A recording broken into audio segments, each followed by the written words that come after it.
Morning friends and welcome to digital Nalanda. आप लोगों का स्वागत है डिजिटल नालंदा पर। आज का जो एडिटोरियल है, आप लोगों को सबको मेरी आवाज सुनाई दे रही है? सबको मेरी आवाज सुनाई दे रही है? ठीक। कोई डिस्टरबेंस तो नहीं है? ठीक है। तो आज का जो एडिटोरियल है वो थोड़ा सा अलग है। आज हम एक इंटरनेशनल इशू के बारे में पढ़ेंगे। एक इंटरनेशनल इशू जो कि हिस्टोरिकल है, पुराना इशू है, लेकिन उसका रेलिवेंस आज भी है। अब मैं आपको सोशल साइंस में नेशनलिज्म पढ़ा रहा हूँ, तो ये जो इशू है वो राष्ट्रवाद से ही जुड़ा हुआ है। एक यूरोप में एक देश है जिसका नाम है आर्मीनिया, और मैंने आपको ऑटोमन एम्पायर के बारे में भी पढ़ाया था जब नेशनलिज्म बता रहा था कि ऑटोमन एम्पायर टर्की का एम्पायर था। एम्पायर का मतलब होता है साम्राज्य। तो तुर्की एक ऐसा देश है जो कि यूरेशियन कंट्री है। यूरेशियन का मतलब है कि उसका कुछ हिस्सा यूरोप में आता है और एक बड़ा हिस्सा एशिया में आता है। तो टर्की जो है, या इंग्लिश में टर्की बोलते हैं, हिंदी में हम तुर्की बोलते हैं। तुर्की एक मुस्लिम कंट्री है और यूरोप में आता है। यूरोप में अपने आप को वो यूरोपियन कंट्री मानता है, लेकिन हालांकि उसका एशिया से ज्यादा नाता रहा है। लेकिन अभी फिलहाल वो अपने आप को एक यूरोपियन कंट्री की तरह ही देखता है तुर्की। तो तुर्की में मिडिल मिडिल एजेस में एक बहुत बड़ा साम्राज्य था उनका। और मैंने आपको मैप में दिखाया था कि किस तरीके से उनका साम्राज्य यूरोप, एशिया और अफ्रीका में फैला हुआ था। यूरोप का जो ईस्टर्न भाग है उस पर उनका कब्जा था। वेस्ट एशिया में ईरान को छोड़कर बाकी पूरा वेस्ट एशिया पर उनका कब्जा था। और दूसरा नॉर्थ अफ्रीका, पूरा इजिप्ट वगैरह सब उनके हाथ में था, ऑटोमन एम्पायर का।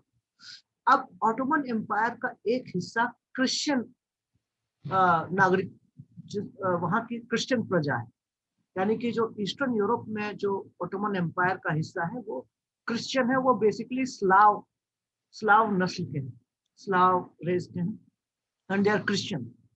तो अब इनके बीच में काफी झगड़ा रहा है ना। हिस्टोरी, अगर आप पूरा हिस्टोरिकल उसमें देखें तो क्रिश्चियंस और इस्लाम में और मुस्लिम्स में करीब 500-600 साल तक बहुत बड़े बड़े युद्ध हुए, जिनको हम क्रूसेड बोलते हैं, है ना। हम पढ़ेंगे इन सब के बारे में कि आपको आपने एक आपने नाम सुना होगा। एक शहर है इजराइल में, जेरूसलम। अब जेरूसलम एक ऐसा शहर है जो दुनिया के 3 धर्मों का केंद्र है। मतलब उनके लिए, तीनों के लिए वो बहुत पवित्र जगह है। मक्का और मदीना के बाद जेरूसलम तीसरी सबसे पवित्र जगह है इस्लाम के लिए। ऐसा माना जाता है कि मोहम्मद साहब के डेथ के बाद वो वहीं से स्वर्ग गए थे या हेवन गए थे। तो जेरूसलम जो है वो इस्लाम के लिए भी बहुत पवित्र है। और जेरूसलम में आपको पता है कि जीसस क्राइस्ट का जन्म हुआ था। तो तो इस्लाम, क्रिश्चियनिटी के लिए भी जेरूसलम बहुत इंपॉर्टेंट है। और तीसरा, जेरूसलम जो है वो यहूदियों के लिए बहुत इंपॉर्टेंट है, क्योंकि वो उनका फादरलैंड रहा है यहूदियों का। तो तो तीनों के लिए, और जेरूसलम के लिए बहुत लड़ाई हुई है। जेरूसलम पर कब्जा करने के लिए बहुत सारी लड़ाइयां हुई। तो ये सब हिस्टोरिकल फैक्ट्स हैं, इन पर हम कभी जाएंगे, लेकिन ये मैं आपको थोड़ा सा कॉन्टेक्स्ट देना चाह रहा था। आज जो हम एडिटोरियल पढ़ेंगे उसका कॉन्टेक्स्ट क्या है। तो मैं शेयर करता हूँ स्क्रीन।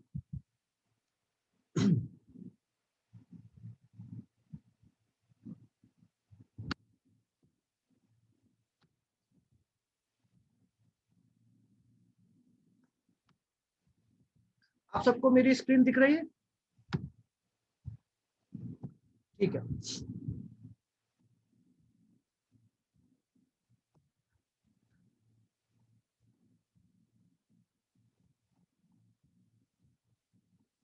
ओके, तो मैं शुरू करता हूँ। मैं शुरू करता हूँ मैप से। सबसे पहले मैं आपको वर्ल्ड का मैप दिखाऊंगा। आज का टाइटल पहले देख लेते हैं, उसके बाद फिर हम शुरू करते हैं। आज का टाइटल है ऑन आर्मीनियन जेनोसाइड। ठीक है, अब ये देखिए शब्द जो है मैंने अभी अभी हम देखेंगे कि आर्मीनिया करके एक देश है, वर्तमान में एक देश है, ठीक है, आर्मीनिया, और वहां पर जेनोसाइड हुआ था। अब जेनोसाइड का मतलब होता है जब बहुत बड़ी संख्या में, हजारों की संख्या में लोगों को मार दिया जाता है।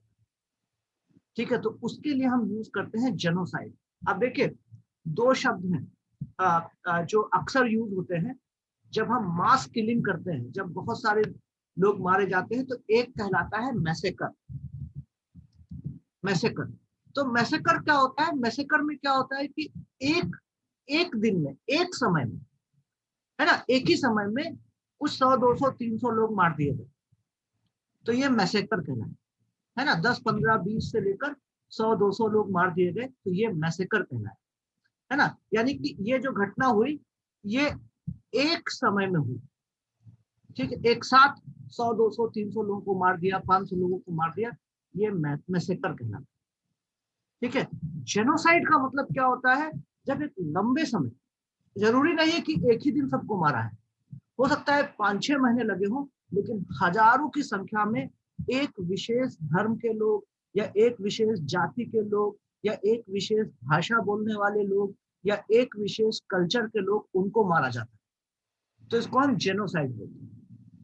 तो जेनोसाइड में क्या होता है कि एक ग्रुप जो होता है, या वो नेशनल उसका आइडेंटिटी हो सकता है, जैसे कि तुर्की के लोगों ने आर्मीनियन के लोगों को मारा, तो ये एक नेशनल ग्रुप है। तुर्की एक राष्ट्र है, आर्मीनियन एक राष्ट्र है, और तुर्की लोगों ने आर्मीनियन लोगों को मारा, तो ये जेनोसाइड है। ठीक है, या फिर लैंग्वेज के आधार पे हो सकता है, जैसे कि बांग्लादेश में हुआ था कि जो पाकिस्तान के पंजाबी थे, उन्होंने बांग्लादेश के बंगालियों को मारा था, और हजारों की संख्या में मारा था, तो इसको भी हम जेनोसाइड बोलते हैं। तो जेनोसाइड में क्या होता है कि एक ही प्रकार के लोग मारे जाते हैं, या तो वो भाषा के आधार पर होता है, या धर्म के आधार पर होता है, या राष्ट्रीयता के आधार पर होता है, या कल्चरल के आधार पर होता है, तो इसको हम बोलते हैं जेनोसाइड। तो थोड़ा सा अंतर आप देखिएगा जेनोसाइड और मैसेकर में। तो आर्मीनिया में, आर्मीनिया एक देश है यूरोप का, मैं अभी आपको मैप में दिखाऊंगा, वहां पर एक जेनोसाइड हुआ था। ठीक है, और जेनोसाइड में हजारों की संख्या में आर्मीनियंस मारे गए थे इन 1915। अब देखिए देखिए the mass killings of Armenians by the Ottoman Turks in 1915-16 as an act of genocide। अब देखिए मास किलिंग्स ऑफ आर्मीनियंस, तो यानी कि आर्मीनियंस की मास किलिंग हुई थी। मास मतलब बहुत सारे आर्मीनियंस को एक साथ मारा गया था, और किसने मारा था? ऑटोमन टर्क्स ने मारा। अब ऑटोमन टर्की के जो लोग हैं, या जो तुर्की के लोग हैं, उनको हम तुर्क बोलते हैं। और ये तुर्क कौन थे? ऑटोमन तुर्क थे, क्योंकि उस समय ऑटोमन एम्पायर थे। ठीक है, अभी अब मैं आपको मैप में दिखाऊंगा ऑटोमन एम्पायर और ये सब चीजें। तो ऑटोमन तुर्क तुर्क लोगों ने मारा था 1915-16। ठीक है, और ये जो आ, आ, आ, ये जो लड़ाई है, ये उस समय हुई थी जब फर्स्ट वर्ल्ड वॉर चल रहा। ठीक है, अगर आप देखें तो फर्स्ट वर्ल्ड वॉर 1915, 16, 17, 18 तक चला, है ना, 1914 से 1918। तो ये फर्स्ट वर्ल्ड वॉर का समय था, प्रथम विश्व युद्ध हो रहा था, और आर्मीनिया जो कि ऑटोमन एम्पायर का हिस्सा था, जिसको ऑटोमन एम्पायर ने बहुत पहले जीत लिया था, आर्मीनिया अपनी आजादी की लड़ाई लड़ रहा था। यानी कि आर्मीनिया जो है वो तुर्की से आजादी मांग रहा था, और उस समय ये नरसंहार हुआ, या ये जेनोसाइड हुआ।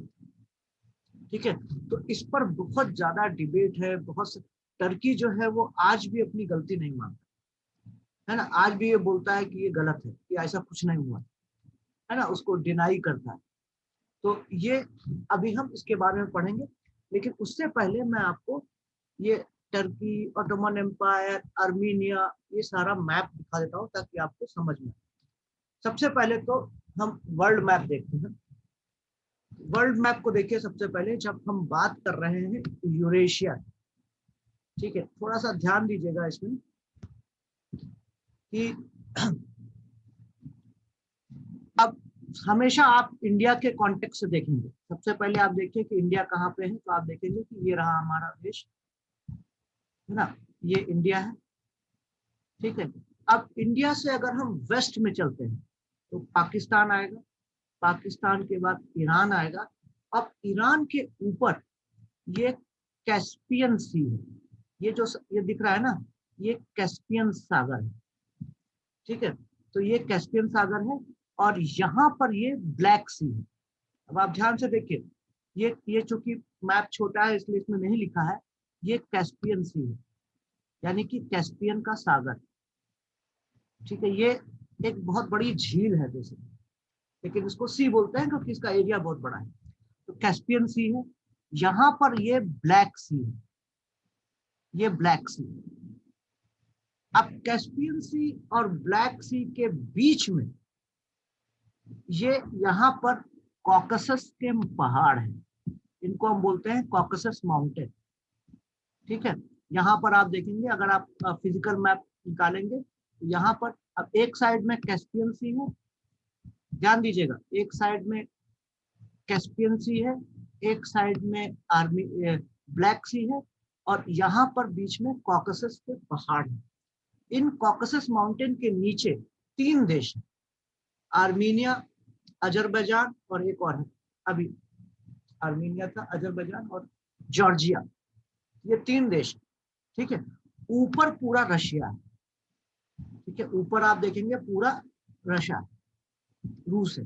अब यहाँ पर आप देखेंगे 3 नाम दिख रहे होंगे आपको, जॉर्जिया, GEOR, उसका फुल फॉर्म नहीं दिया हुआ है, सिर्फ आधा नाम दिया हुआ है, ये जॉर्जिया है, ये एजेड लिखा हुआ है, ये अजरबैजान है, और यहाँ पर ये आर्मीनिया है ना। तो ये 3 देश हैं। इस छोटे से लैंड के टुकड़े पर, ये जो लैंड है ना, ये लैंड है, एक तरफ कैस्पियन सी है, दूसरी तरफ ब्लैक सी है। इन दोनों के बीच में ये जो लैंड का हिस्सा है, इसमें 3 छोटे छोटे देश हैं, आर्मीनिया, अजरबैजान और जॉर्जिया। इनको हम कॉकसस कंट्रीज भी बोलते हैं, ठीक है, क्योंकि यहाँ पर कॉकसस के माउंटेन्स हैं, और कॉकसस के माउंटेन्स जो है वो अलग करते हैं रूस को इन 3 देशों से, ठीक है। अब ये जो तीनों देश हैं, ये साथ में लगे हुए हैं टर्की से। अब आप देखिए, ये तुर्की है, ये टर्की है यहाँ, ठीक है। अभी आप बड़े मैप में भी मैं आपको दिखा दूंगा।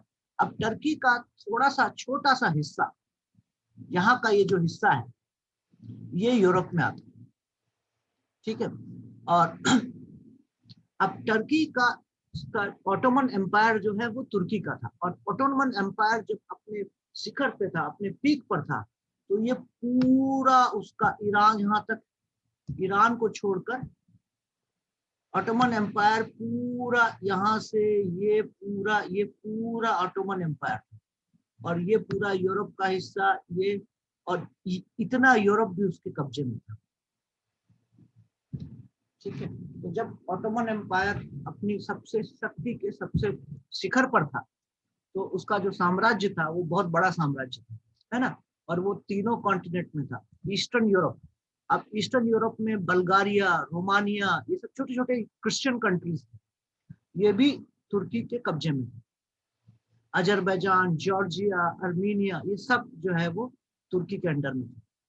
और इधर आपका इराक, सीरिया, इवन बहुत सारा हिस्सा सऊदी अरब का, इजिप्ट, लीबिया, यहाँ ये सारा जो है वो टर्की के कब्जे में था, ठीक है। तो ये ऑटोमन एम्पायर था। अब जब फर्स्ट वर्ल्ड वॉर शुरू हुआ 1914 में, तो ये जो क्रिश्चियन कंट्रीज हैं बहुत सारे, वो अपनी आजादी की मांग कर रहे थे, इसमें ग्रीस भी शामिल था, है ना। तो फर्स्ट वर्ल्ड वॉर से बहुत पहले से ही चल रहा था, मतलब फर्स्ट वर्ल्ड वॉर तो बहाना था, उससे पहले से ही ये जो देश हैं, ये ऑटोमन एम्पायर के खिलाफ लड़ रहे थे, और उससे आजादी की लड़ाई लड़ रहे थे। और फर्स्ट वर्ल्ड वॉर में ऑटोमन एम्पायर हार जाता है। फर्स्ट वर्ल्ड वॉर में ऑटोमन एम्पायर जो है वो जर्मनी के साथ लड़ रहा है, जर्मनी का साथी है, और दूसरी तरफ इंग्लैंड है, फ्रांस है। तो फर्स्ट वर्ल्ड वॉर में ऑटोमन एम्पायर हार जाता है और ऑटोमन एम्पायर टूट जाता है, यानी कि पूरा खत्म हो जाता है। 1920-21 तक आते आते सिर्फ टर्की बचता है, बाकी सारे देश जो हैं वो उससे आजाद हो जाते हैं। ठीक है, समझ में आया आपको? तो और इवन ऑटोमन एम्पायर खुद, टर्की के ही लोग उसको खत्म कर देते हैं। एक तुर्की के बहुत ही फेमस लीडर थे, कमाल मुस्तफा अतातुर्क, जो राजशाही को खत्म कर देते, है ना। जैसे मैंने आपको नेशनलिज्म में पढ़ाया था कि अगर आप पिछले 100-150 साल का इतिहास देखें तो 100-150 साल का जो इतिहास है, वर्ल्ड हिस्ट्री, वो पूरी तरीके से राजशाही के खात्मे का इतिहास है। यानी कि हर जगह राजशाही या राजा का रूल खत्म हो रहा था और लोग अपने राष्ट्र का निर्माण करते। तो अब टर्की, अब पहले ऑटोमन एम्पायर था, अब वो तुर्की हो गया। अब तुर्की यानी कि वो लोग जो तुर्की भाषा बोलते हैं, ठीक है। तो वो लोग, अब वो हम एक देश हैं और हम अपनी गवर्नमेंट बनाए। तो उनके एक लीडर हुए थे, बहुत ही फेमस लीडर हैं, कमाल मुस्तफा अतातुर्क। उन्होंने ये ऑटोमन एम्पायर खत्म कर दिया। ठीक है, कोई राजा वाजा नहीं हुआ, अभी हम एक सेल्फ गवर्निंग कंट्री बने। ठीक है, तो अब ये आपने वर्ल्ड मैप में देखा। अब अगर मैं आपको दूसरा मैप दिखाता हूँ, जो छोटा मैप है उससे ज्यादा क्लियर होगा। अब आप देखिए, ये मैप में देखिए, इस साइड में मैंने आपको बताया था कि ये कैस्पियन सी, ठीक है। अब आप देखिए, ये कैस्पियन सी है, ठीक है, ये कैस्पियन सी है। अब इधर आप देखेंगे, आपको छोटा सा पाकिस्तान दिख रहा है। इधर आप इंडिया में आएंगे तो आपको समझ में आ गया कि रेफरेंस क्या है। तो आप देखेंगे कि इंडिया इधर है, तो अब हम इंडिया से आएंगे तो ये ईरान आए, ठीक है। अब आप देखेंगे कि ईरान जो है इसका बॉर्डर टर्की से लगा हुआ। आप इधर देखिए, ये ब्लैक सी है। मैंने आपको बताया था कि ये दो के बीच में, ठीक है, ये दो के बीच में एक लैंड का हिस्सा है। अब ये ब्लैक सागर है ना, काला सागर, ब्लैक सागर, ये कैस्पियन सागर है। इनके बीच में एक लैंड का हिस्सा है जहां पर ये 3 कंट्रीज हैं। अब देखिए 3 कंट्रीज कौन कौन से हैं। एक जॉर्जिया है, अगर आप देखें तो सबसे ऊपर जॉर्जिया है। फिर इधर आप देखेंगे कि अजरबैजान है, ठीक है, ये अजरबैजान है।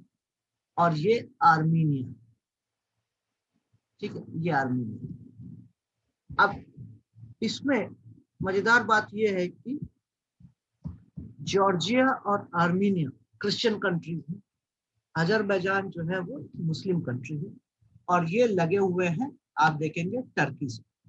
ये टर्की है, ठीक है। अब टर्की का ये जो हिस्सा है वो एशिया में आता है, लेकिन टर्की का ये जो पॉइंट है यहाँ पर, ये जो हिस्सा है छोटा सा, ये यूरोप में आता है, ठीक है। और ये बॉस्फोरस की खाड़ी है यहाँ पर, है ना। तो बॉस्फोरस की खाड़ी पे बसा हुआ है एक शहर जिसका नाम है इस्तांबुल, या जिसको हम पहले कॉन्स्टेंटिनोपल पर कहते थे। तो जैसे मैंने आपको बताया कि जेरूसलम जो कि इजराइल में है, वो बहुत एक इम्पॉर्टेंट लड़ाई का केंद्र था, वैसे ही दूसरा जो सिटी था जिस पर बहुत लड़ाइयां हुई हैं वो है कॉन्स्टेंटिनोपल, यानी कि आज का इस्तांबुल। तो इस पर हम हिस्ट्री में पढ़ेंगे, ठीक है। तो अब ये जो टर्की था, अभी आपको समझ में आ गया होगा कि आर्मीनिया जो है वो इसका बॉर्डर पर है, ठीक है। और एक समय में जो टर्की था वो ऑटोमन एम्पायर था, और उसका पूरा जो, ये पूरा कब्जा था उसका, यहाँ से यहाँ तक पूरा, ठीक है। तो अब आप देखिए, अब टर्की, टर्की के आसपास के देख लीजिए कंट्री और, है ना। तो टर्की जो है, ये जो टर्की का हिस्सा है ये यूरोप से लगा हुआ। अब आप देखेंगे कि यूरोप का कंट्री है बल्गारिया। दूसरा यूरोप का कंट्री है ग्रीस, ये सब बॉर्डरिंग कंट्री है टर्की। और फर्स्ट वर्ल्ड वॉर से पहले ये सारे देश, चाहे वो बल्गारिया हो, चाहे ग्रीस हो, चाहे रोमानिया हो, चाहे आपका जॉर्जिया हो, ये सब टर्की के अंडर में थे। ठीक है, तुर्की ने इनको जीत लिया था और ये ऑटोमन साम्राज्य का हिस्सा है। चलिए, अभी आपको इसका बैकग्राउंड पूरा समझ में आ गया होगा। अभी हम एडिटोरियल पे चलते हैं।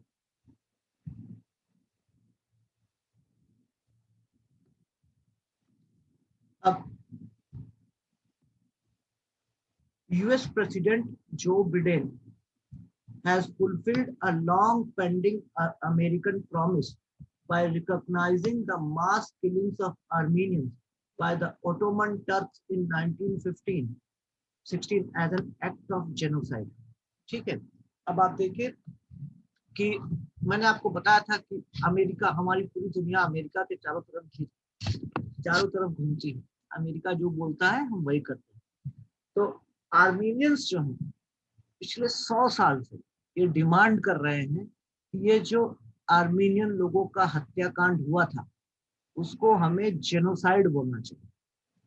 ठीक है, उसको जेनोसाइड के रूप में रिकॉग्नाइज करना चाहिए। लेकिन टर्की इससे हमेशा इसको डिनाई कर रहा था। टर्की का कहना था कि ये इतना बड़ा इशू नहीं है, इतने लोग नहीं मारे गए हैं, हमने इतने लोगों को नहीं मारा है। ठीक है, तो टर्की जो है वो हमेशा से डिनायल का मतलब होता है मना करना। तो हमारे जो प्रेसिडेंट साहब हैं अमेरिका के, उन्होंने अपना एक वादा पूरा कर दिया। अमेरिका ने एक वादा किया था बहुत पहले, has fulfilled a long pending American promise. देखिए ध्यान से क्या बोल रहा है, जो बिडेन जो है has fulfilled a long pending American promise, यानी कि एक ऐसा वादा जो अमेरिका ने किया था बहुत पहले, तो जो पेंडिंग था। और वो वादा क्या है? Recognising the mass killings of Armenians as an act of genocide. ठीक है, तो अब कि ये जो मास किलिंग्स हुई थी, यानी कि मास किलिंग का मतलब होता है बहुत सारे लोगों को मारना। आर्मीनियंस, बहुत सारे आर्मीनियंस लोग मारे गए थे, मारने वाले ऑटोमन टर्क थे, उनको रिकॉग्नाइज करना यानी कि मान्यता देना, किससे? N act of genocide. अब आप देखिए ये इंपॉर्टेंट क्यों है। आपने पढ़ा होगा कि सेकेंड वर्ल्ड वॉर में हिटलर ने करोड़ों लोगों को मारा था, है ना? तो जब हम ये रिकॉग्नाइज करते हैं हिस्ट्री में कि हाँ, जर्मन लोगों ने लाखों यहूदियों को मारा है, जर्मन लोगों ने लाखों अलग अलग टाइप के लोगों को मारा है, जो रोमास होते हैं उनको मारा है, बहुत सारे ब्लैक्स को मारा है। तो जब हम ये रिकॉग्नाइज करते हैं हिस्ट्री में, तो हिस्ट्री में वैसा दर्ज होता है, यानी कि हिस्ट्री में वो इंसिडेंट वैसे लिखे जाते हैं। ठीक है, और हम हिस्ट्री इसलिए पढ़ते हैं या हिस्ट्री में हम इसलिए लिखते हैं ताकि हम सबक सीख सकें, हम उनसे सीख सकें।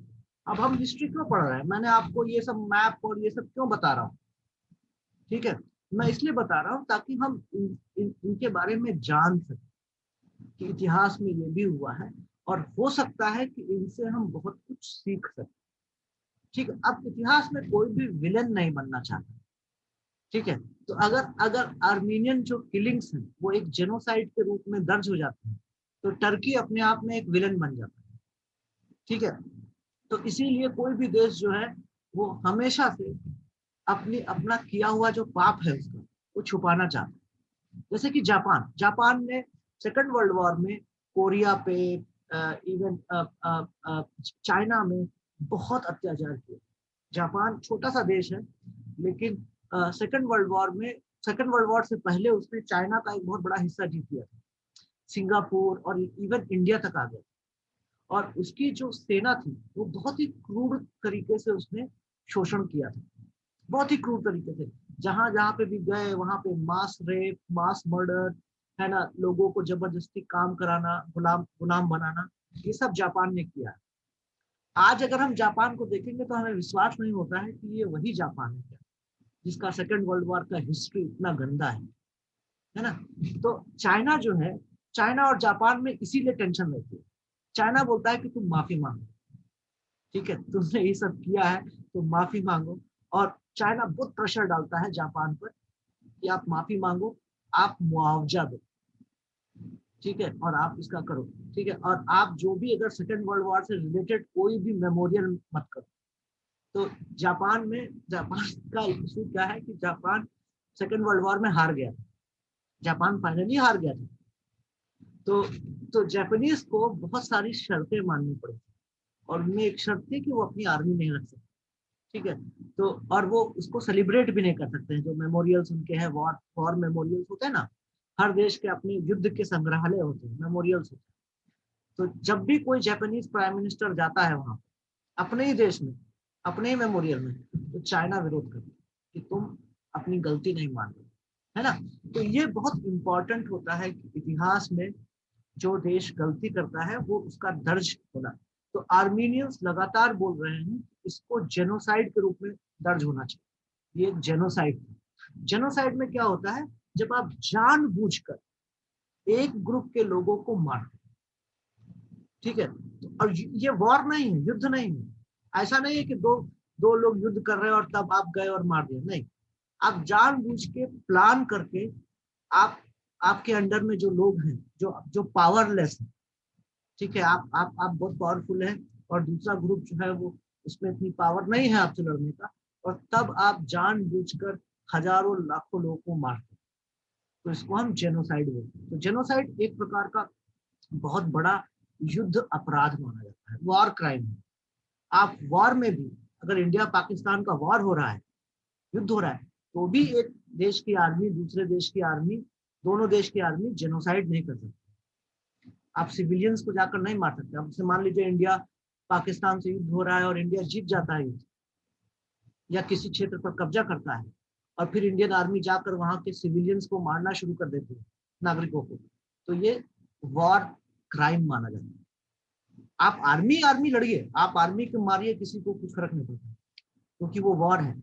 लेकिन even during the war time, युद्ध के समय में आप सिविलियंस को नहीं मारते, नागरिकों को नहीं मारते, ठीक है। तो ये एक वॉर क्राइम है, युद्ध अपराध है, ठीक है, आप समझ रहे हैं। तो इसलिए आर्मीनियंस जो हैं वो लगातार मांग कर रहे थे कि to recognise the mass killings of Armenians as an act of genocide. लेकिन टर्की इस बात से हमेशा नाराज रहता था।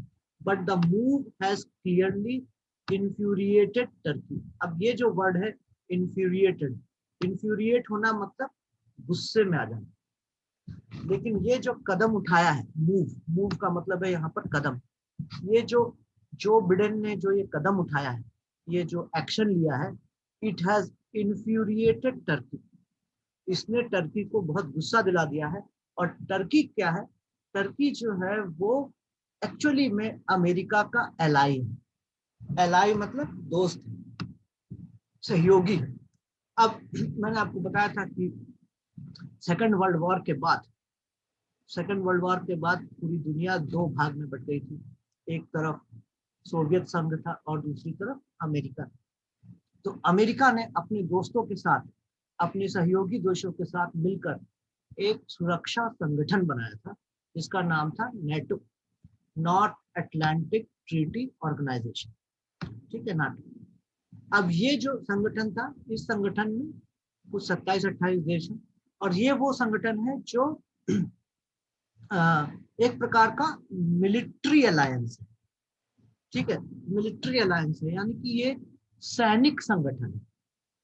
और नाटो की खासियत ये है कि ये बनाया गया था सोवियत यूनियन के डर से, कि सोवियत यूनियन जो है वो यूरोप पर कब्जा न करे। तो बेसिकली ये यूरोप को बचाने के लिए था कि सोवियत संघ जो है, सोवियत यूनियन अपने समय में बहुत पावरफुल कंट्री था, और ये बाकी सारे देश जो है इंक्लूडिंग टर्की, ये डरे हुए थे कि कहीं ऐसा ना हो कि सोवियत यूनियन हम पर कब्जा कर ले।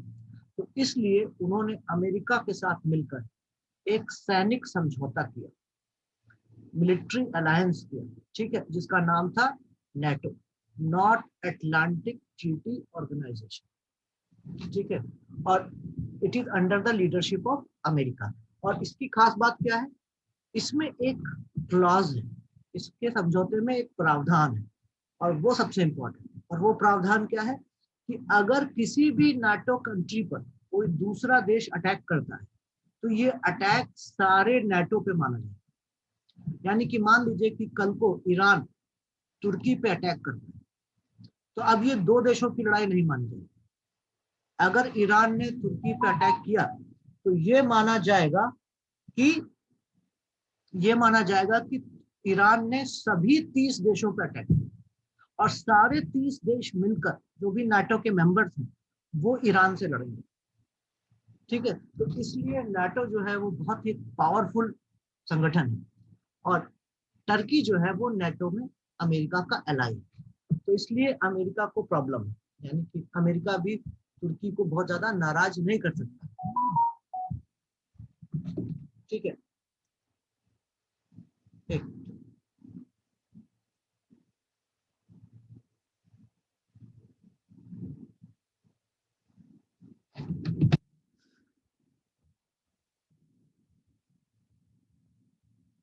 In 2019, both houses of the US Congress passed resolutions calling the slaughter by its true name.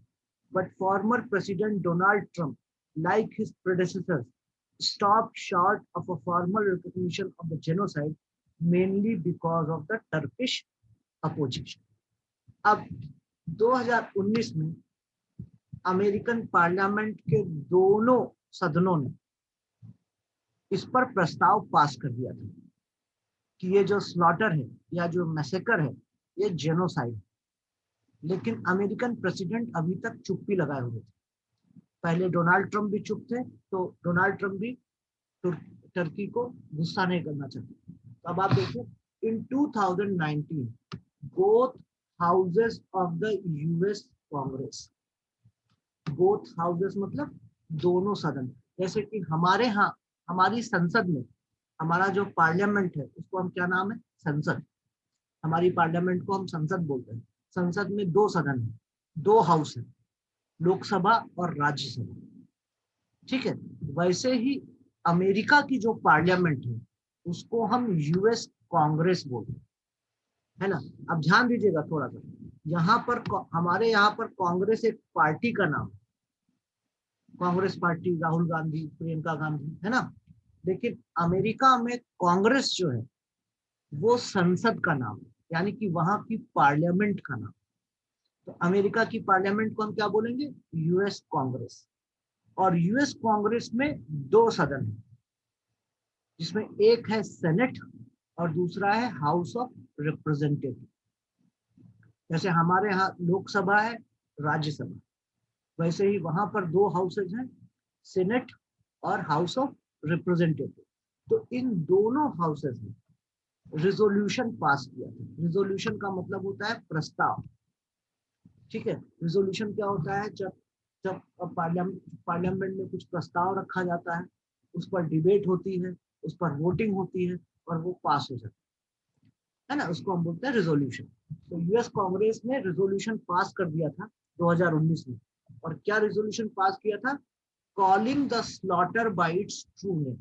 Slaughter का भी मतलब होता है बहुत सारे लोगों को मार देना, और स्लॉटर, ठीक है, तो स्लॉटर का भी मतलब होता है मारना, और बहुत क्रूर तरीके से मारना, गला काट देना, है ना, इस टाइप से मारना, तो उसको हम बोलते हैं स्लॉटर। तो स्लॉटर में क्या होता है, the killing of many people cruelly, यानी कि बहुत निर्दयी तरीके से मारना, उसको हम बोलते हैं स्लॉटर। तो अब ये जो आर्मीनिया में हुआ था उसको सही नाम से बोला है, बाय इट्स ट्रू नेम। तो इसका मतलब क्या है कि दोनों सदन, अमेरिकन संसद के जो दोनों सदन हैं उन्होंने प्रस्ताव पास कर दिया था। और क्या प्रस्ताव था, calling the slaughter bye it's true name. ये जो स्लॉटर हुआ था, ये जो हत्याकांड हुआ था, उसको उसके सही नाम से बुलाया था, और सही नाम क्या है, जेनोसाइड।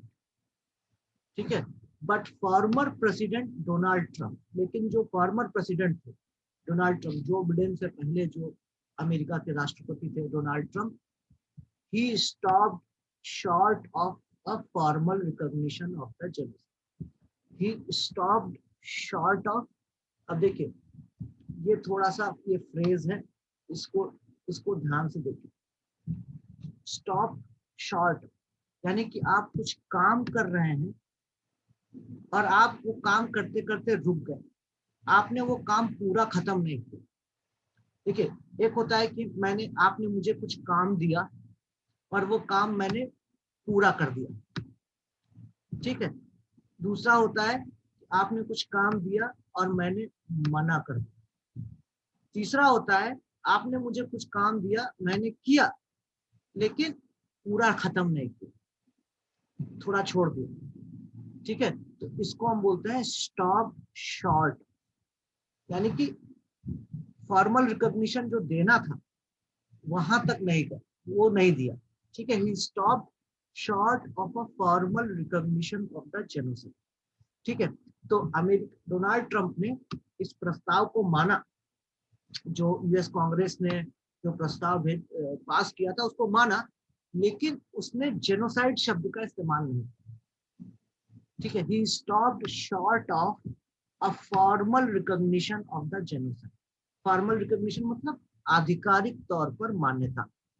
तो अमेरिका जो है अभी ऑफिशियली रिकॉग्नाइज नहीं किया था कि ये जेनोसाइड, ठीक है, क्योंकि डोनाल्ड ट्रंप जो है वो नहीं चाहते थे। क्यों?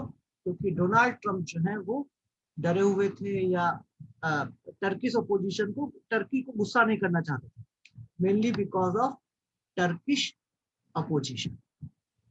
तो तुर्की के लोग या तुर्की की जो गवर्नमेंट है वो लगातार इस चीज का विरोध कर रही है कि आप इसको जेनोसाइड मत बोलो, ऐसा हुआ ही नहीं है ना। वो तो ये टर्की तो ये बोलता है कि सब झूठ है, पूरा झूठ है, कुछ लोग नहीं, कुछ लोग मारे नहीं गए। लेकिन वहां पे हुआ क्या है कि आर्मीनिया में मास ग्रेव मिली। मास ग्रेव का मतलब है कि हजारों लोग जब मारे जाते हैं तो गवर्नमेंट क्या करती है, उनको फेंक देती है कहीं पर, उनको जमीन के अंदर गाड़ देती है कहीं पर चोरी छुपे ले जाकर, ठीक है। तो वो मास ग्रेव मिल गई है, ठीक है। तो अब सच को छुपाना थोड़ा मुश्किल है। Ankara has challenged the scholarly and legal basis of Mr. Biden's announcement and warned that it will open a deep wound, ठीक है। अंकारा क्या है? अंकारा टर्की की कैपिटल है, ठीक है। तो अंकारा, यहाँ पे अंकारा का मतलब क्या है? तुर्की की जो गवर्नमेंट है। तो तुर्की की जो गवर्नमेंट है वो चैलेंज कर रही है कि किस बेसिस पर आप ये बोल रहे हैं। Has challenged the scholarly and legal basis of Mr. Biden's announcement. तो अंकारा जो टर्की, अंकारा मतलब टर्की कैपिटल, यहाँ पर अंकारा किसका रिप्रेजेंटेटिव है? सरकार का। तो यहाँ पर एडिटोरियल क्या बोलना चाहता है? तुर्की की सरकार। तो टर्की की जो गवर्नमेंट है वो इसको चुनौती दे रही है और वो ये बोल रही है कि इसका कोई स्कॉलरली और लीगल बेसिस नहीं है। अब देखिए, ये दोनों शब्द पे ध्यान दीजिएगा। स्कॉलरली, कोई घटना आज से 100 साल पहले हुई है या नहीं हुई? कुछ लोग बोलते हैं हुई है, कुछ लोग बोलते हैं नहीं हुई। तो सच कैसे साबित हो? जब कोई हिस्टोरियन या कोई ऐसा व्यक्ति जिसको उस काल, उस समय की समझ होगी, वो जब उसकी स्टडी करेगा, उसके प्रूफ निकालेगा, तब हमें पता चलेगा कि वो हुआ है या नहीं। जैसे कि आप सबने डायनासोर के बारे में देखा है, ठीक है, लेकिन डायनासोर आज से लाखों करोड़ों साल पहले था। अब डायनासोर को किसी ने देखा नहीं, डायनासोर है या नहीं था किसी को कोई नहीं, लेकिन डायनासोर थे, इसकी स्टडी हुई है। बहुत सारे स्कॉलर्स थे, बहुत सारे विद्वान लोग जो हिस्टोरियंस है ना, जो हिस्टोरियंस हैं, जो बायोलॉजिस्ट हैं, तो बायोलॉजी के बहुत सारे लोग, साइंटिस्ट और हिस्टोरियंस, इन सब लोगों ने पूरा एक रिसर्च किया और तब पता चला कि हाँ डायनासोर थे, ठीक है। समझ में आया? तो ये स्कॉलरली बेसिस है किसी भी चीज का, सच का मतलब आप विद्वान लोग होने चाहिए उस फील्ड के जो कि सच का पता लगा, ठीक है। तो अंकारा ने बोला है कि ये जो आप अनाउंस कर रहे हैं इसका बेसिस क्या है, किस किस वजह से कर रहे हैं, कौन से प्रूफ है आपके पास, कौन से सबूत हैं आपके पास? क्या आपके पास कोई स्कॉलरली सबूत है या आपके पास कोई कानूनी सबूत है? कहीं लॉ में कहीं पे कोर्ट केस हुआ है या उससे कुछ पता चला है। तो अंकारा ने चुनौती दी है बिडेन की इस अनाउंसमेंट को कि इसका कोई सबूत कहाँ है ना, स्कॉलरली और लीगल बेसिस कहाँ है ऑफ मिस्टर बिडेन अनाउंसमेंट। और धमकी दी है, वार्न किया है इस ये आप जो है ये करके आप एक बहुत ही जो घाव है हमारे शरीर पे उसको फिर से ओपन कर रहे हैं। That it will open a deep wound. Wound का मतलब क्या होता है? घाव। तो आप पुराने घाव को कुरेद रहे हैं, तो जो कि 100 साल पुराना हो चुका है और बहुत समय निकल चुका है, लेकिन अब आप ये करते ये जो मान्यता देकर आप हमारे घाव को फिर से हरा बना रहे हैं।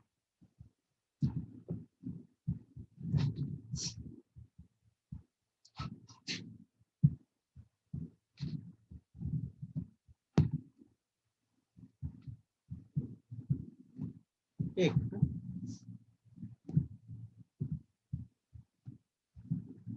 up to one sorry up to 1.5 million Armenians were estimated to have been killed during the course of the First World War by the Ottoman Turk। अब मैंने आपको बताया था कि ये वो समय था जब पहला वर्ल्ड वॉर चला। अब पहला वर्ल्ड वॉर 1914-15 में शुरू हुआ था और 1918-19 तक चला था, है ना। तो 1914-15 से 1917-18 तक ये फर्स्ट वर्ल्ड वॉर चला। और ये फर्स्ट वर्ल्ड वॉर में ऑटोमन एम्पायर एक पार्ट लड़ रहा था, और ऑटोमन एम्पायर के कब्जे में जो ईस्टर्न यूरोप के जो देश थे वो अपनी स्वतंत्रता के लिए लड़ रहे थे, ठीक है, जिनमें से आर्मीनियंस एक थे। तो अब आर्मीनियंस का कहना है कि लगभग 15 लाख आर्मीनियंस मारे गए, 1.5 मिलियन। अब 1.5 मिलियन का मतलब कितना होता है? 1 मिलियन में 10 लाख होता है, तो 1.5 मिलियन का मतलब है 15 लाख। तो up to 15 lakh Armenians were estimated to have been killed। Estimate मतलब अंदाजा। तो ऐसा अंदाजा लगाया गया है कि लगभग 15 लाख आर्मीनियंस मारे गए थे during the course of the first world war. During the course of the first world war का मतलब होता है प्रथम विश्व युद्ध के दौरान, ड्यूरिंग द कोर्स उसके दौरान। तो फर्स्ट वर्ल्ड वॉर प्रथम विश्व युद्ध के दौरान लगभग 15 लाख आर्मीनियंस मारे गए थे टर्की के द्वारा, ऐसा अंदाजा है। When the Ottoman Empire suffered a humiliating defeat in the Caucasus in 1915 at the hand of the Russians, the Turks blamed the Armenians living on the fringes of the crumbling empire for the settle। अब मैंने आपको एक शब्द बताया था Caucasus. तो ये Caucasus पहाड़ है, जैसे कि हमारे यहाँ हिमालय पहाड़ का नाम है, हिमालयन रेंज है, अरावली है, ठीक है। फिर आप देखेंगे कि वेस्टर्न घाट, ईस्टर्न घाट, तो आप ये पहाड़ों की रेंज है। तो वैसे ही कॉकसस जो है वो एक रेंज है। मैंने आपको बताया था कि ये लैंड का वो हिस्सा है, ठीक है। इधर इधर आप देखेंगे तो ब्लैक सी है, और इधर आप देखेंगे तो कैस्पियन सी है, और ये इधर ऊपर पूरा रूस है, ठीक है। तो यहाँ पर ये कॉकसस के पहाड़ है, और कॉकसस माउंटेन जो है वो रूस को अलग करता है इन 3 देशों से। यहाँ पर आप देखेंगे तो जॉर्जिया है ऊपर, फिर इधर आप देखेंगे तो ये आर्मीनिया है, और इधर आप देखेंगे तो ये अजरबैजान है, और ये पूरा यहाँ पे टर्की है, ठीक है।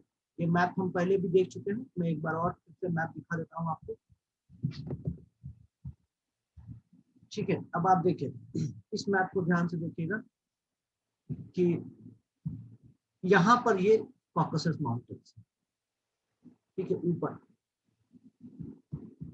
इस साइड में आप देखेंगे कि ये कॉकसस माउंटेन्स है, और कॉकसस माउंटेन्स जो है उधर ऊपर रूस है और इधर ये 3 देश है। तो टर्की जो है वो, या ऑटोमन एम्पायर 1915-16 में रूस के खिलाफ लड़ रहा था, और रूस के लोगों ने उनको बहुत बुरी तरीके से यहाँ पर हराया था। कॉकसस माउंटेन में रूस ने बहुत बुरी तरीके से ऑटोमन एम्पायर को हरा दिया था, और ऑटोमन एम्पायर ने इसका दोष दिया था आर्मीनियंस पे कि तुम्हारी वजह से हम हारे, तुमने रूसियों का साथ दिया है। और इस गुस्से में फिर टर्की ने आर्मीनियंस को मारा। ठीक है, समझ में आया आपको? तो कॉकसस माउंटेन्स में ये लड़ाई हुई थी। आप मैप में देख लीजिएगा कॉकसस कहाँ पे। कॉकसस बहुत इंपॉर्टेंट है क्योंकि ये माना जाता है कि सबसे पहले लोगों ने, जो इंसानों ने जो घोड़े को चलाना सिखाया था वो यहीं पे सिखाया, घुड़सवारी करना। ठीक है, ये ग्रासलैंड है ना, इसको हम ग्रासलैंड बोलते हैं। यहाँ पे बड़ी बड़ी घास होती है और ऐसा माना जाता है, स्टेपीज बोलते हैं इसको, और ऐसा माना जाता है कि घुड़सवारी यहीं से शुरू हुई। और बहुत सारे लोगों का मानना है कि जो इंडो आर्यंस वो भी यहीं से आए थे, कॉकसस से आए थे, नॉर्थ कॉकसस से साउथ कॉकसस। ठीक है, तो हिस्टोरिकली काफी इंपॉर्टेंट जगह है। ठीक है, तो अब आप देखिए इशू क्या था। इशू ये था कि when the Ottoman Empire suffered a humiliating defeat in the Caucasus, Ottoman Empire जो है उसने झेला था एक बहुत शर्मनाक हार, बहुत ही शर्मनाक हार हुई थी उसकी कॉकसस में इन 1950, 1915 में, at the hands of the Russian, यानी कि रूस के हाथों। तो रूस के हाथों ऑटोमन एम्पायर बहुत बुरी तरीके से हार गया 1915 में। और तुर्कियों ने इसका जो ब्लेम है वो किस पर दिया था? आर्मीनियंस, तुम्हारी वजह से हम हारे। अब आर्मीनिया उस समय टर्की के कंट्रोल में, तो the Turks blamed the Armenians, जो कि रह रहे थे ऑन द फ्रिंजेस। फ्रिंजेस का मतलब होता है कोने में। ठीक है, जैसे मान लीजिए ये पूरा एक राज्य है, पूरा एक साम्राज्य है, ये पूरा मान लेते हैं ऑटोमन एम्पायर। तो आर्मीनिया यहाँ पे कहीं पे है, फ्रिंज पर है। फ्रिंज मतलब मेन जगह पर नहीं है, कोने में कहीं पे। तो Armenians they were living on the fringes of the crumbling empire. अब ये ऑटोमन एम्पायर एक समय में बहुत पावरफुल था, लेकिन फर्स्ट वर्ल्ड वॉर में ये एम्पायर जो है वो टूट रहा था, क्रम्बल हो रहा था। तो क्रम्बल होना मतलब टूट जाना। तो अब तुर्कियों ने जो है आर्मीनियंस को ब्लेम किया था कि तुम्हारी वजह से हम हारे, तुमने रूसियों का साथ दिया है। और तुर्क और आर्मीनियंस जो कि रह रहे थे एक कोने में, ठीक है, on the fringes of the crumbling empire, क्योंकि ऑटोमन साम्राज्य जो है वो टूट रहा था।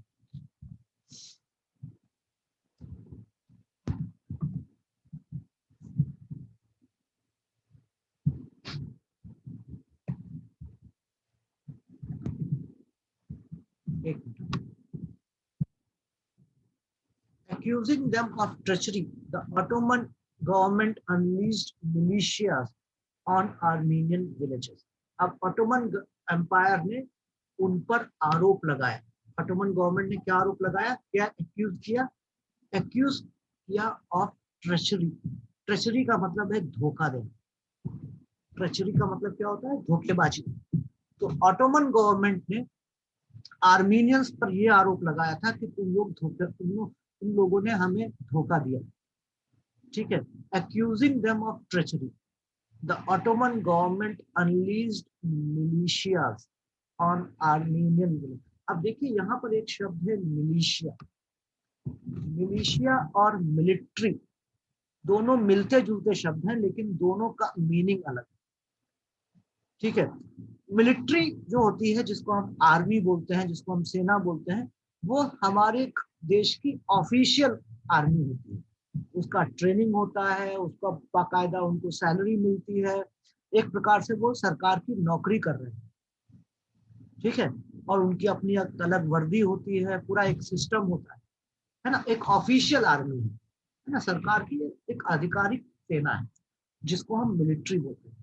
कई बार क्या होता है कि देश जो है वो अपने नागरिकों को तैयार करते हैं लड़ने के लिए और उनको हथियार दे देते हैं, हालांकि वो आर्मी के नहीं। अब टर्की जो है वो अपनी आर्मी को नहीं भेजना चाहती है मारने के लिए, क्योंकि सबको पता चल जाएगा। क्योंकि अगर आर्मी जाएगी तो आर्मी की वर्दी है, आर्मी का सब है, तो सबको पता चल जाएगा ना। जैसे कि पाकिस्तान ने कई बार किया है इंडिया पे। पाकिस्तान ने कारगिल में भी 1999 में ये बोला था कि हमारी आर्मी नहीं है। ठीक है, 1947-48 में भी जब कश्मीर पर आक्रमण किया था तो पाकिस्तान ने बोला था कि ये मिलिशिया है, हमारी आर्मी नहीं है। हालांकि उनकी आर्मी ही थी, लेकिन वो सिविलियन बरते गए। तो मिलिशिया का मतलब क्या होता है कि जब कोई गवर्नमेंट या कोई देश नागरिकों को हथियार दे देता है और उनको तैयार करता है लड़ने के लिए, तो उसको हम मिलिशिया बोलते हैं। तो ऑटोमन गवर्नमेंट ने क्या किया था, ऑटोमन गवर्नमेंट ने आर्मीनिया के लोगों पर धोखा देने का आरोप लगाया और अपनी मिलिशिया को उन पर छोड़ दिया। यानी कि उन्होंने छूट दे दी। अनलीज करना मतलब छूट दे देना, किसी को परमिशन दे देना, है ना। लीश लीश जो वर्ड होता है उसका मतलब होता है गले का पट्टा।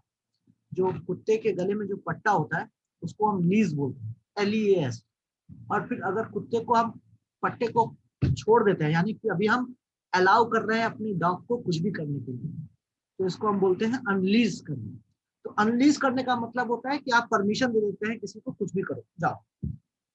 तो ऑटोमन गवर्नमेंट ने अनलीज किया था मिलिशिया ऑन आर्मीनियन विलेजेस, यानी कि आर्मीनिया के गांव। Armenian soldiers, public intellectuals, and writers were executed, and hundreds of thousands of Armenians, including children, were forcibly moved from their houses in eastern Anatolia, modern day Turkey, to the Syrian desert.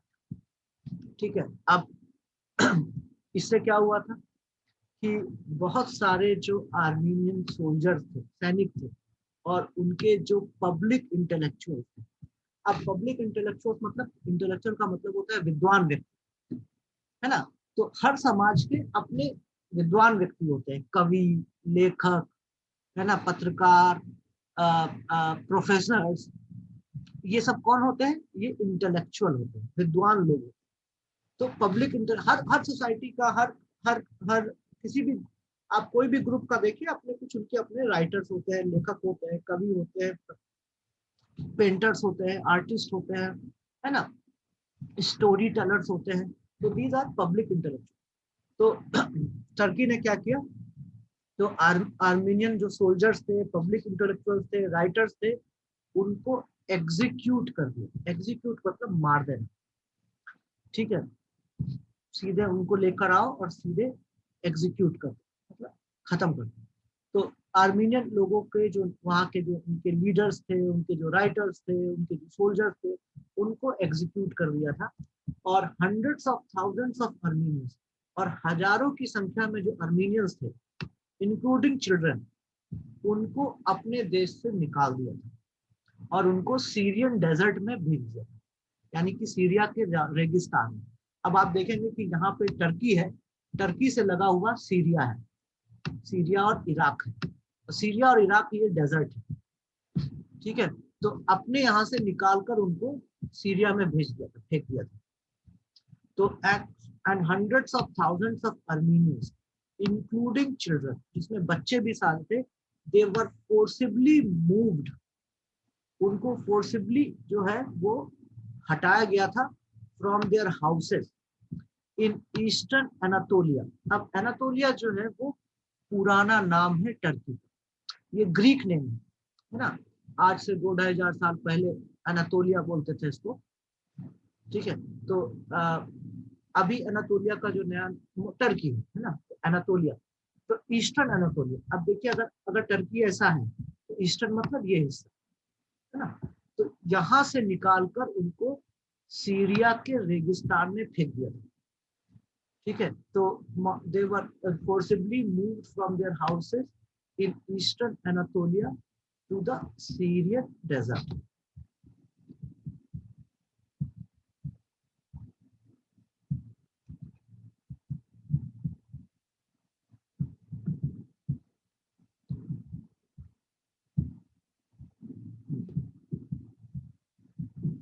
Many died during the exodus, and many others after reaching the concentration camps in the deserts. Turkey has acknowledged that atrocities were committed against Armenians, but is opposed to calling it a genocide, which it considers as an attempt to insult the Turks. Mr. Biden's move comes at a time when the relationship between the US and Turkey has been in steady decline. अब ये जो exodus हुआ था, exodus का मतलब होता है जब एक जगह से दूसरी जगह लोग जाते हैं, भगाए जाते हैं या भागते हैं अपनी जान बचाने के लिए, इसको हम बोलते हैं एक्सोडस। तो अब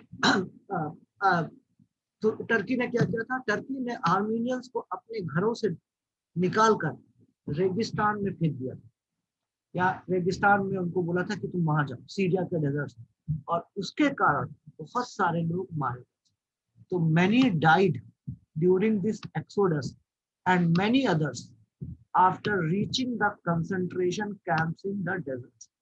ठीक है, तो कई लोग मारे गए इस रास्ते में, यानी कि टर्की से सीरिया के डेजर्ट तक जाने के बीच में, इस एक्सोडस में, इस यात्रा में बहुत सारे लोग मारे गए। और बहुत सारे लोग मारे गए जब वो डेजर्ट में पहुंच गए, आफ्टर रीचिंग द डेजर्ट, है ना। डेजर्ट का मतलब है रेगिस्तान। और टर्की ने वहां पे क्या बनाया था, कंसंट्रेशन कैंप्स बनाए थे। अब ये वर्ड बहुत इंपॉर्टेंट है, फर्स्ट वर्ल्ड वॉर और सेकंड वर्ल्ड वॉर में इसका बहुत इस्तेमाल होता है। कंसंट्रेशन कैंप का मतलब क्या होता है, कंसंट्रेशन कैंप में क्या होता है कि एक जो देश होता है वो दूसरे ग्रुप को एक जगह पर इकट्ठा करता है, एक कैंप में, और उनसे बहुत सारा काम करवाता है, फिजिकल लेबर, ठीक है, गुलामों की तरह रखता है। तो इसको हम बोलते हैं कंसंट्रेशन। सेकेंड वर्ल्ड वॉर में इसका बहुत इस्तेमाल हुआ था। हिटलर ने यूरोप के जितने भी यहूदी थे उनमें से बहुत बड़ी संख्या में उनको उनके घरों से निकालकर अलग अलग जगहों पे उसने जो कैंप बनाए हुए थे उसमें डाला था, और उनसे बहुत काम लेता था और फिर बाद में उनको मार देता था गैस चेम्बर में। तो इसको हम बोलते हैं कंसंट्रेशन कैंप। तो कंसंट्रेशन कैंप बेसिकली टॉर्चर करने के लिए बनाया जाता है। तो अब देखिए उन्होंने क्या किया, आर्मीनिया के लोगों को उनके घरों से निकाला और डेजर्ट में, रेगिस्तान में उन्होंने कंसंट्रेशन कैंप बनाए और वहां पर ले जाके उनको रखा, और वहां पर भी बहुत सारे आर्मीनियंस की मौत हुई। ठीक है, अब Turkey has acknowledged that atrocities were committed. तो टर्की ये मानता है कि कुछ अत्याचार हमने किए हैं, है ना। एट्रोसिटी का मतलब होता है अत्याचार। ठीक है, जब कोई उत्पीड़न होता है या अत्याचार होता है तो उसको हम बोलते हैं एट्रोसिटी। तो टर्की एक्नॉलेज करता है, टर्की मानता है कि कुछ तो हुआ है, मतलब ऐसा नहीं कुछ नहीं हुआ है। Turkey acknowledges that atrocities were committed against Armenians. तो टर्की ये बात मानता है कि आर्मीनियंस के खिलाफ उसने अत्याचार किए हैं, लेकिन वो अपोज करता है to calling it a genocide, but is oppose to calling it a genocide. अब देखिए जेनोसाइड और एट्रोसिटी में अंतर है। एट्रोसिटी मतलब हाँ ठीक है, मैंने उसको मारा, मैंने ये किया कुछ। जेनोसाइड का मतलब है कि जानबूझकर मैंने हजारों लोगों को मारा, ठीक है, प्लान करके। तो वो जेनोसाइड कहलाता है। तो उस पर वो उसको अपोज करता है, ठीक है, but is oppose to calling it a genocide, ठीक है, which it considers as an attempt to insult the Turks। अब वो ये टर्की का ये कहना है कि आप ये जेनोसाइड वर्ड इसलिए यूज कर रहे हैं ताकि आप हमें इंसल्ट करें। अब देखिए मैं आपको पहले भी बताया था कि हिस्ट्री में कोई विलेन नहीं बनना चाहता, हर देश या हर ग्रुप, अब जैसे कास्ट है, सबसे इंडिया का सबसे ब्रिलियंट एग्जाम्पल, अपर कास्ट कभी मानने के लिए तैयार नहीं है कि अत्याचार हो।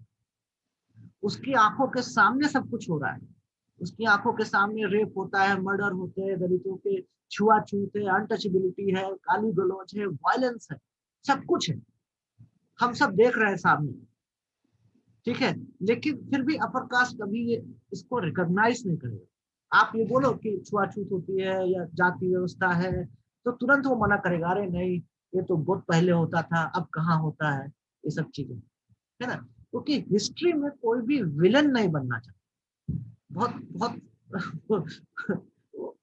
अपनी गलती को स्वीकार करना और यह मानना कि हमने कुछ अपराध किया है, हमसे अपराध हुए हैं, ये बहुत डिफिकल्ट होता है किसी को भी मानना। ठीक, अगर मैं बोलूं कि पूरी history, entire human history is about exploitation of women, कि पूरा मानव जो इतिहास है वो सिर्फ महिलाओं पर अत्याचार का इतिहास है। कोई भी युद्ध होता है महिला उसमें पार्टिसिपेट नहीं करती है, लेकिन सबसे बड़ी विक्टिम वही होती है। उसके साथ रेप होते हैं, उसके साथ सब कुछ होता है, उसको खरीदा और बेचा जाता है ना। महिलाओं सब, अगर कोई युद्ध जहाँ पे भी सिविल वॉर अगर हो रहा है तो आप देखोगे कि सबसे ज्यादा अत्याचार महिलाओं पर, बच्चियों पर। तो अगर मैं बोलूं कि पूरा का पूरा मानव इतिहास जो है वो महिलाओं पर अत्याचार की कहानी है, बहुत मुश्किल होगा पुरुषों को एक्सेप्ट करना। आज भी जो भी पुरुषों को हासिल है, आज भी जो भी हमको है, वो महिलाओं के अधिकारों के खिलाफ हमें मिला है। बहुत सारे जो हमारे प्रिविलेज हैं, बहुत सारी जो सुविधाएं हैं, ठीक है, ऐसा बोला जाता है कि महिलाओं की जो जो महिलाओं का जो श्रम है, लेबर, वो दुनिया की सबसे बड़ी चोरी है। It's the biggest theft of the world, कि हम महिलाओं से लेबर कराते हैं लेकिन उनको पैसा नहीं देते। जैसे घर का काम, अब आप लोग बोलोगे अरे घर में तो मम्मी है, मम्मी काम, मम्मी मम्मी की तो ये जिम्मेदारी है। आपकी मम्मी भी 8 घंटे काम करती है, 10 घंटे काम करती है, लेकिन उसको उसका पैसा नहीं मिलता। अब उसको आप इमोशनल होकर मत सोचिए कि वो मदर है, उसका काम है घर का सेवा करना, ये सब बहाने हैं। एक्चुअल में देखे तो वो लेबर है, और वो दुनिया की सबसे बड़ी चोरी मानते हैं। बहुत सारी जो फेमिनिस्ट हैं, उनका ये मानना है कि दुनिया की सबसे बड़ी चोरी है कि उनको उस लेबर की कभी भी कीमत नहीं मिलती। ठीक है, तो आप देखेंगे कि ये सब चीजें हैं इतिहास में, और बहुत मुश्किल होता है। बहुत सारे जो सच है जो आंखों के सामने है, लेकिन फिर भी उसको एक्सेप्ट करना बहुत मुश्किल होता है। तो टर्की का भी वही है कि वो एक्सेप्ट नहीं करना चाहता है, और उसको ये लगता है कि अगर वो एक्सेप्ट कर लेगा तो ये उसके लिए इतिहास का एक काला पन्ना बन जाएगा। ठीक है, हमेशा लोग याद रखेंगे कि टर्की ने 15 लाख लोगों को मारा था। ठीक है, तो mister Biden moves comes at a time when the relationship between the US and Turkey has been in steady decline. अब ये जो मिस्टर बिडेन बिडेन का जो ये कदम बिडेन ने उठाया है, ये ऐसे समय में उठाया है जब दोनों देशों के संबंध खराब हो रहे हैं। तो ऑलरेडी टर्की और यूएस के जो संबंध हैं वो क्या हो रहे हैं, डिक्लाइन हो रहे हैं। The relationship between the US and Turkey has been in steady decline. Steady का मतलब है लगातार जो है वो खराब होते जा रहे हैं। ऐसे समय में इनका जो है ये आया, तो अब ये प्रॉब्लम है।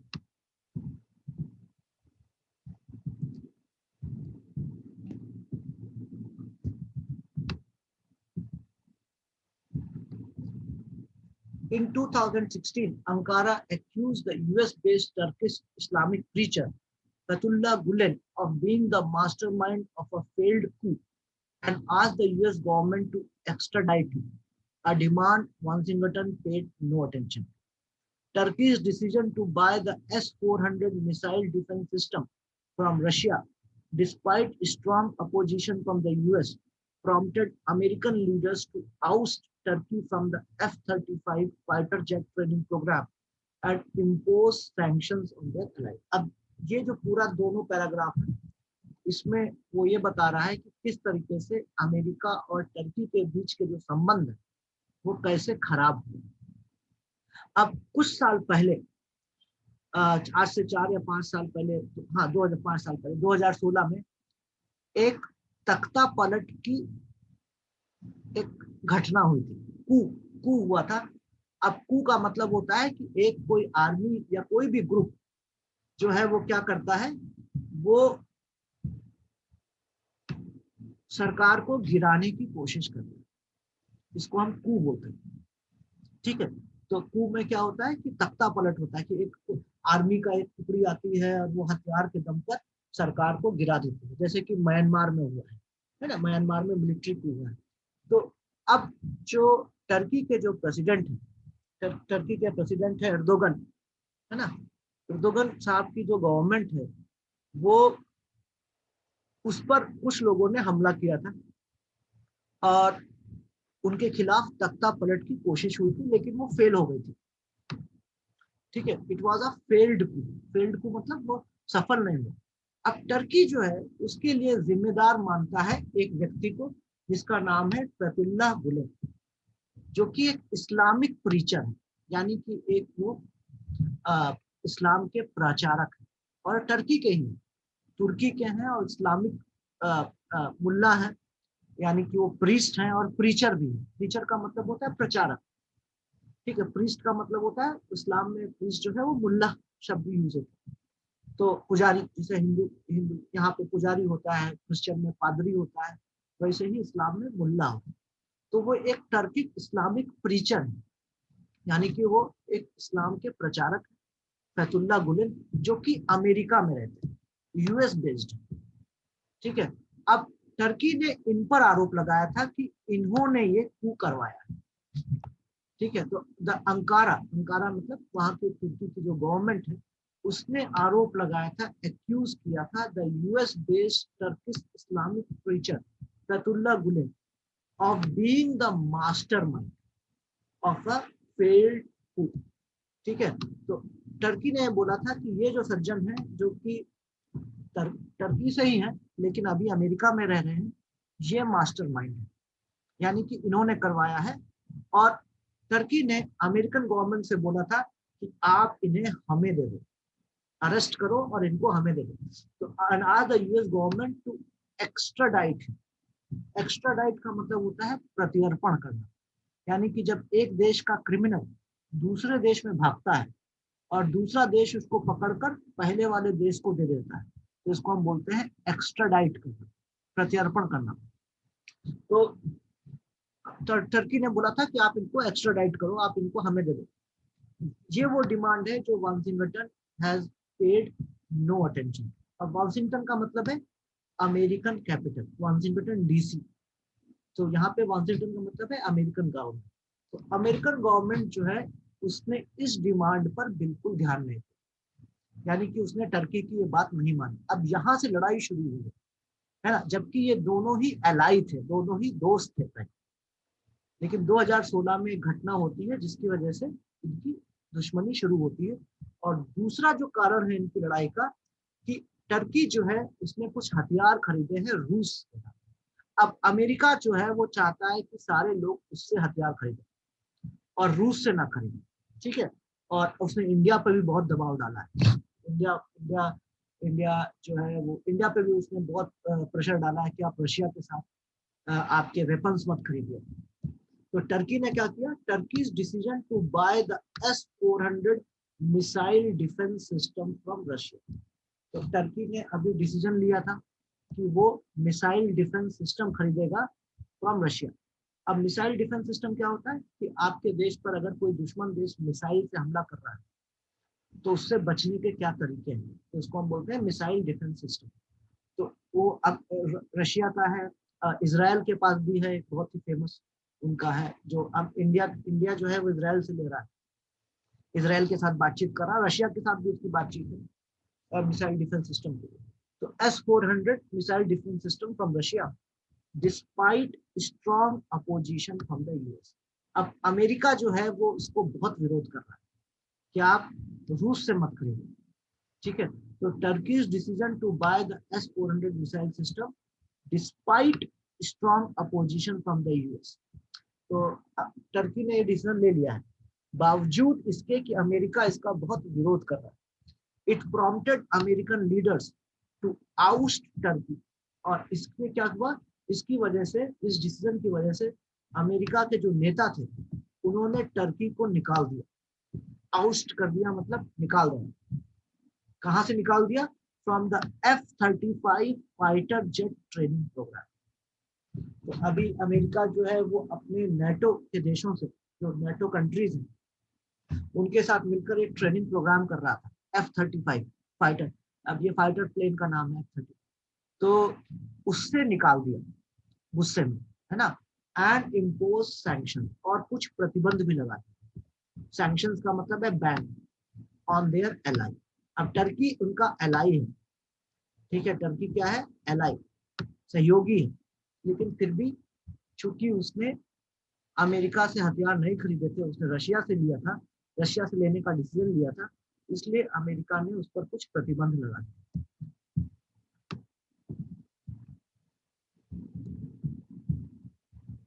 When Mr. Biden assumed office, Turkish President Recep Tayyip Erdogan has sent feelers for a reset, saying Turkey needed help from the West to resolve the Syrian crisis. But Mr. Biden's move on the Armenian killings appears to have widened the cracks. For Turkey, this overreaction to anyone calling the Armenian massacre a genocide is not doing any good in foreign policy. अब जब mister Biden office आए थे, यानी कि आपको याद होगा कि इस साल 20 जनवरी को उन्होंने अपना पद संभाला था। तो एज्यूम्ड ऑफिस का मतलब होता है पद संभालना। तो जब मिस्टर बिडेन ने राष्ट्रपति का पद संभाला था, उस समय जो टर्की के जो प्रेसिडेंट है रिसेप ताइयप एर्दोगन, ठीक है, इन्होंने फीलर्स भेजे थे। अब फीलर्स का मतलब क्या होता है कि जब फीलर्स होता है कि जैसे मान लीजिए आपकी किसी के साथ लड़ाई हो जाती है, आपका कोई दोस्त था पहले, अभी उसके साथ आपकी बहुत लड़ाई हो जाती है, ठीक है, आप बातचीत बंद कर देते हैं, लेकिन आप बात करना चाहते हैं, तो फिर आप चुपचाप कुछ आप ऐसे सिंबल्स भेजेंगे या कुछ ऐसे इशारे करेंगे ताकि आपका जो दूसरा व्यक्ति उसको समझ में आ जाए कि हाँ भाई अभी ये बातचीत के लिए तैयार है, ठीक है। तो इसको हम बोलते हैं फीलर्स भेजना। फीलर्स का मतलब है कि हम डायरेक्टली कुछ नहीं बोल रहे हैं। आई एम नॉट सेइंग, मैं डायरेक्टली नहीं बोल रहा हूँ कि मुझे को दोस्ती चाहिए आपसे और चलो दुश्मनी खत्म करते हैं, लेकिन मैं आपको इशारों में बोल रहा हूँ, है ना। तो उसको हम बोलते हैं फीलर्स। तो जब बिडेन जब पद संभाला तो टर्की के जो प्रेसिडेंट हैं एर्दोगन साहब, उन्होंने फीलर्स भेजे थे, है ना, उन्होंने कुछ इशारे किए थे फॉर अ रीसेट। रीसेट का मतलब है कि जो भी झगड़े हुए उसको खत्म करो और फिर से दोस्ती करो, कोई चीज रीसेट करना, यानी कि जो भी चेंजेस अभी हुए हैं उनको खत्म करना और फिर से पुराने सिस्टम में चले जाना, ठीक है। और उन्होंने क्या बोला था, saying Turkey needed help from the West, और टर्की को वेस्ट से हेल्प चाहिए। जब मैं वेस्ट बोलता हूँ तो basically America, England, Spain, France, ये वेस्टर्न कंट्रीज के नाम।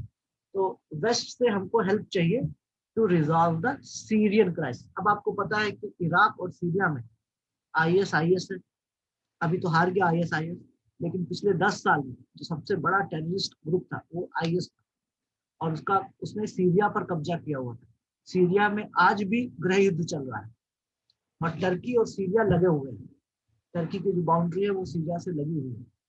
आज भी लाखों की संख्या में जो सीरियंस हैं वो टर्की में रेफ्यूजी की तरह रह रहे हैं। तो टर्की जो है वो वेस्ट की मदद चाहता है to resolve the Syrian crisis. तो सीरिया का जो संकट है उसको सॉल्व करने के लिए मदद चाहता है। But Mr Biden's move on the Armenian killings appears to have widened the crack. अब वाइडेंड द क्रैक का मतलब होता है कि दुश्मनी और ज्यादा बढ़ गई। जो खाई थी या जो दूरी, क्रैक का मतलब है दूरी, तो वो जो दूरी थी वो और ज्यादा वाइडन हो गई। अब मिस्टर बिडेन का जो ये मूव है, क्योंकि मिस्टर बिडेन ने क्या किया है, आर्मीनियन किलिंग्स को जेनोसाइड का दर्जा दे दिया। अब ये जो जेनोसाइड का जो मूव है, ये जो उन्होंने किया है, इससे अब टर्की और अमेरिका की दूरी और बढ़ जाएगी। It has widened the crime. For Turkey, this overreaction to anyone calling the Armenian massacre a genocide is not doing any good in foreign policy. अब टर्की के लिए, अब ये एडिटोरियल क्या बोल रहा है कि टर्की भी ओवर रिएक्ट कर रहा है, टर्की को भी इतना रिएक्ट नहीं करना चाहिए। तो टर्की जब आप किसी चीज को जरूरत से ज्यादा तूल देते हैं, जितनी जरूरत नहीं है उससे ज्यादा अटेंशन देते हैं या उससे ज्यादा उस पर रिएक्ट करते हैं, तो उसको ओवर रिएक्शन बोलते हैं। तो बोला है कि ये टर्की का ये जो ओवर रिएक्शन है ये उसकी फॉरेन पॉलिसी के लिए अच्छा नहीं है, ठीक है। किस चीज पर ओवर रिएक्ट करता है, to anyone calling the Armenian massacre a genocide. अब देखिए, मैसेकर को वो एक्सेप्ट कर रहा है, मैसेकर मतलब एक समय में कुछ लोगों को मारा, जेनोसाइड को वो एक्सेप्ट नहीं कर रहा है। तो सिर्फ शब्दों का हेरफेर है, मैसेकर और जेनोसाइड। अब इंटरेस्टिंग है कि किस तरीके से वर्ड इंपॉर्टेंट है, क्या हुआ वो इंपॉर्टेंट नहीं है, तो वर्ड शब्द इंपॉर्टेंट बन जाते हैं, ठीक है। तो it is not good any good in foreign policy. तो आज के लिए इतना ही। और मुझे उम्मीद है कि आपको ये समझ में आया हो। ठीक है, चलिए इसको मैं अभी कुछ देर में अपलोड कर दूंगा और बाकी आप इसको अच्छे से खत्म कर दीजिए। किसी को कुछ पूछना है तो 1 मिनट है मेरे पास, पूछ सकता है।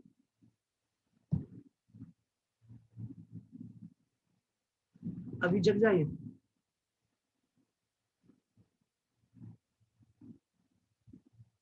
अच्छा, दूसरा मैं आपको ये बोलना चाह रहा था कि हमारा जो सोशल साइंस कंसेप्ट के क्लास है वो ट्यूसडे, थर्सडे और सैटरडे होगा।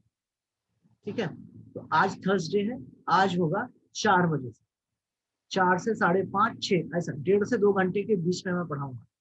ठीक है, तो आज मैं नेशनलिज्म खत्म करूंगा और अगला जो लेक्चर होगा वो फ्रीडम पे होगा। ठीक है, स्वतंत्रता, और ये बहुत इंपॉर्टेंट है।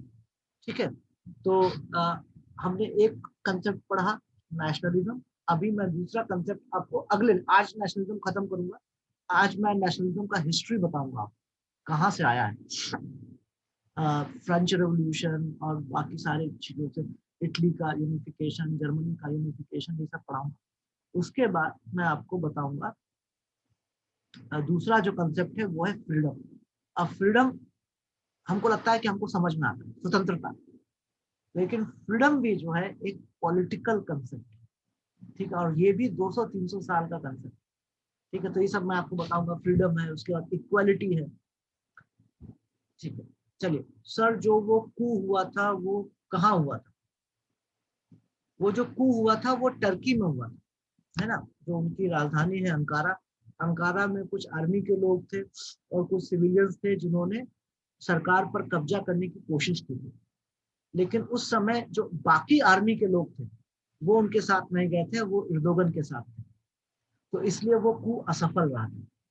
पूरी आर्मी ने नहीं किया था, कुछ लोगों ने किया था, और इर्दोगन साहब के साथ पूरी आर्मी बाकी आ गई थी, तो इसलिए इर्दोगन साहब बच गए। ठीक है,